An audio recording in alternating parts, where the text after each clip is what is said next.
रुकिए, पति ब्रह्मचारी में मिहिका को लेकर अब तक का सबसे बड़ा अपडेट सामने आ गया है। आखिर सूरज ने मिहिका का बैग क्यों पैक किया?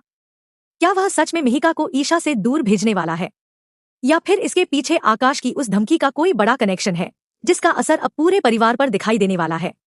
और सबसे बड़ा सवाल, घर में शादी होने वाली है, ऐसे में क्या आकाश इसी मौके का फायदा उठाकर मिहिका के खिलाफ अपनी अगली चाल चलेगा? दोस्तों, इस वक्त कहानी सिर्फ सूरज और ईशा की बहस तक सीमित नहीं है। मामला सीधे मिहिका की सुरक्षा और पूरे परिवार की चिंता से जुड़ चुका है। ईशा का मानना है कि मिहिका को आकाश से हर हाल में दूर रखना जरूरी है, क्योंकि उसके आसपास रहने से मिहिका की परेशानी और बढ़ सकती है। लेकिन सूरज की सोच थोड़ी अलग है। सूरज चाहता है कि मिहिका को डराकर या उससे भागकर नहीं, बल्कि उसे मजबूत बनाकर इस परिस्थिति का सामना कराया जाए। इसी बात को लेकर दोनों के बीच ऐसी बहस शुरू होती है कि घर में मौजूद मिहिका भी परेशान हो जाती है। उसे लगने लगता है कि शायद उसकी वजह से ही सूरज और ईशा के बीच सब कुछ खराब हो रहा है। लेकिन असली ट्विस्ट तब आता है जब अगले दिन ईशा देखती है कि सूरज मिहिका का बैग तैयार कर रहा है। ईशा को लगता है कि शायद सूरज ने मिहिका को घर से दूर भेजने का फैसला कर लिया है। लेकिन सूरज जो वजह बताता है, उसे सुनकर पूरी कहानी ही बदल जाती है।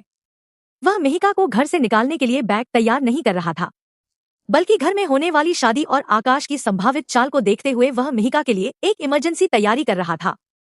क्योंकि अगले दिन घर में शादी है, बहुत सारे मेहमान आने वाले हैं और पूरे परिवार की जिम्मेदारियां बढ़ने वाली हैं। सूरज को डर है कि इसी भीड़ और अफरा तफरी के बीच आकाश कोई ऐसी चाल चल सकता है जिससे मिहिका मुश्किल में पड़ जाए।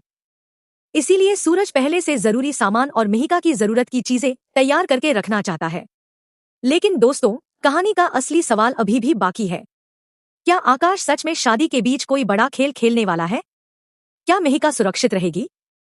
क्या सूरज और ईशा अपनी इस गलतफहमी को खत्म कर पाएंगे? और क्या शादी का ये खुशियों वाला माहौल अचानक एक बड़े विवाद में बदलने वाला है? अब आगे की कहानी और भी ज्यादा दिलचस्प होने वाली है। अब कहानी आगे बढ़ती है।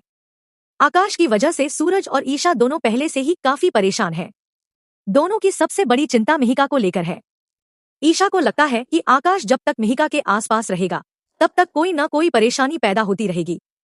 इसी डर के कारण ईशा चाहती है कि मिहिका को आकाश से पूरी तरह दूर रखा जाए। लेकिन सूरज इस बात को अलग नजरिए से देखता है। उसका मानना है कि मिहिका को हमेशा डर के माहौल में नहीं रखा जा सकता।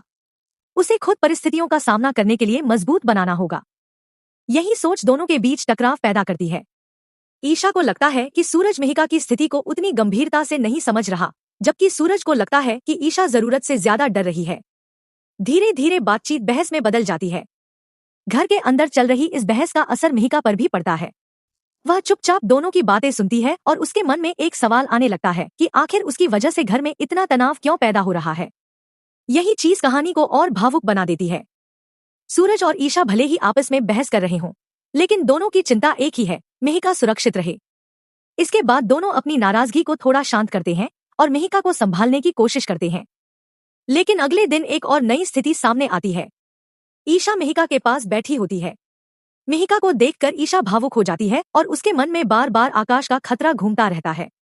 तभी सूरज वहां आता है और उसके हाथ में मिहिका का सामान होता है।